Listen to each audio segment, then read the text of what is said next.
नहीं मम्मी जी, कोई गलतफहमी हुई है। मैं यहाँ पर कुछ नहीं कर रहा था, आपको गलत लग रहा है। मैं रिया से मिलने नहीं आया था।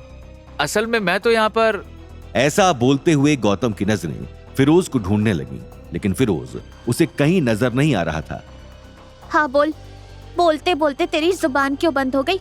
अब अपने कौन से रिश्तेदार को यहाँ ढूंढ रहा है जिसके बलबूते तू मुझे अपनी सफाई पेश करेगा? अब याद रख, तेरी तो खैर नहीं, तेरा हमारे खानदान से पत्ता कट गया। फिरोज गौतम को कहीं दिखाई नहीं दे रहा था और गीता, सौरभ और नील ने गौतम को ऐसी हालत में रिया के साथ देख लिया था जब रिया ने उसका हाथ पकड़ा हुआ था। नहीं मम्मी जी, आप गलत समझ रही हैं। ऐसा कुछ नहीं है। मैं फिरोज मलिक के कहने पर इस पार्टी में आया हूँ। अच्छा, तो यहाँ पर फिरोज मलिक के कहने पर आया है? क्यों, ऐसा क्या काम पड़ गया उसे तुझसे जो वो पार्टी में मिलकर ही कर सकता था? जब गीता ने फिरोज मलिक का नाम लिया तो उसे एहसास हुआ कि उसने फिरोज का नाम लेकर बहुत बड़ी गलती कर दी है। गौतम मन ही मन बोला, ओहो, ये मैंने क्या कर दिया? फिरोज का नाम क्यों ले लिया?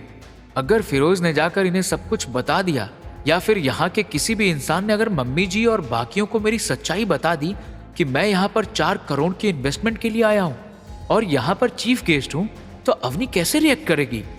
फिर तो सच में अवनी और मेरा रिश्ता खत्म हो जाएगा। अरे यार, मैं कहाँ फंस गया हूँ। गौतम को इस तरह ख्यालों में डूबा हुआ देखकर गीता चिल्लाई, हाँ, अब तो तू मुंह बनाकर खड़ा होगा ही। कोई नया पैतरा सोच रहा होगा कि कैसे बुढ़िया को टरकाना है। लेकिन मेरी बात कान खोलकर सुन ले गौतम, मैं तेरे जैसे बदकिरदार आदमी के साथ अपनी बेटी का रिश्ता नहीं जोड़ने दे सकती। जल्दी घर चल, मैं तलाक के पेपर तैयार करवाती हूँ और तुझे और अवनी को जल्द से जल्द अलग करती हूँ। तेरे चक्कर में रही तो मेरी बेटी तो बदनाम होकर रह जाएगी। न काम का न काज का, दुश्मन अनाज का, पागल आदमी। गीता ने अपनी बात खत्म की ही थी कि सौरभ ने भी मौका पाते ही आग में घी का काम किया। अरे भाभी, इस निकट्टू से ज्यादा हम एक्सपेक्ट भी क्या कर सकते थे? यहाँ बाहर आकर प्यार की पींगे बढ़ा रहा है। मैंने तो आपको पहले ही कहा था कि जरा संभल कर रहिए, और आपने इसे घर जमाई बना लिया। अरे इसे अच्छे से चूल्हा चौका देना था ना। इतनी आवारागर्दी करने के लिए खुला छोड़ा ही क्यों? सौरभ की बात पर गीता ने रोते हुए कहा, आवारागर्दी करने के लिए मैंने छोड़ा? अरे पूरा दिन तो इसे घर के कामों में लगाए रखा।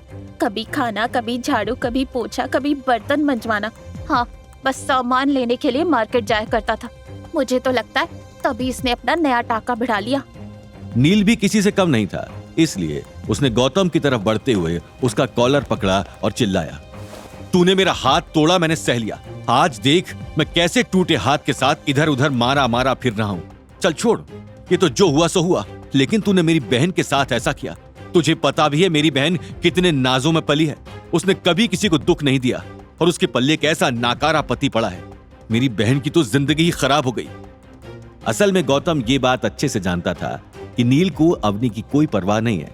अगर उसे पहले कभी अवनी की परवाह होती तो उसे जताता या बताता, क्योंकि वो तो सिर्फ एक दिखावटी इंसान है और इस वक्त भी वो सिर्फ उसे ही जलील करने के लिए ये सब उल्टी सीधी बातें कर रहा है। वरना अवनी को तो वो कुछ भी नहीं मानता। यहां तक कि अवनी भी नील से बहुत नफरत करती थी, क्योंकि उसका किरदार कुछ ठीक नहीं था।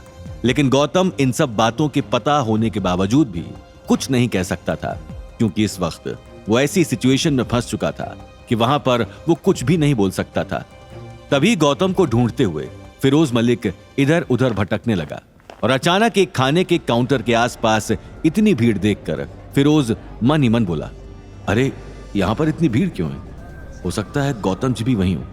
चलकर उन्हें देखता हूं और बता देता हूं कि गाड़ी और ड्राइवर का इंतजाम हो गया है। फिरोज मलिक भीड़ को चीरते हुए गौतम के नजदीक गया और वहां पर जब उसने देखा कि गौतम एक मुजरिम की तरह गीता, सौरभ और नील के सामने खड़ा हुआ है, तब उसने कुछ नहीं कहा और चुपचाप साइड होकर खड़ा हो गया। जब गीता ने देखा कि फिरोज मलिक वहां आया है तो उसने फिरोज से पूछा, हाँ भाई, क्या तुमने इसको यहाँ पर पार्टी में बुलाया है? ये तो तुम्हारे नाम की बहुत हूल दे रहा है। फिरोज ने जब ये सवाल गीता से सुना तो वो गौतम की ओर देखने लगा। गौतम ने उसे आंखों से इशारा करके कुछ भी ना बताने के लिए कहा और उसने वैसा ही किया। वो गूंगा बनकर एक साइड खड़ा रहा।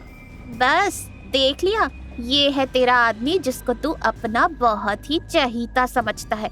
देख ले, तेरी सफाई में कुछ नहीं कह रहा, तेरी पोल खुल गई।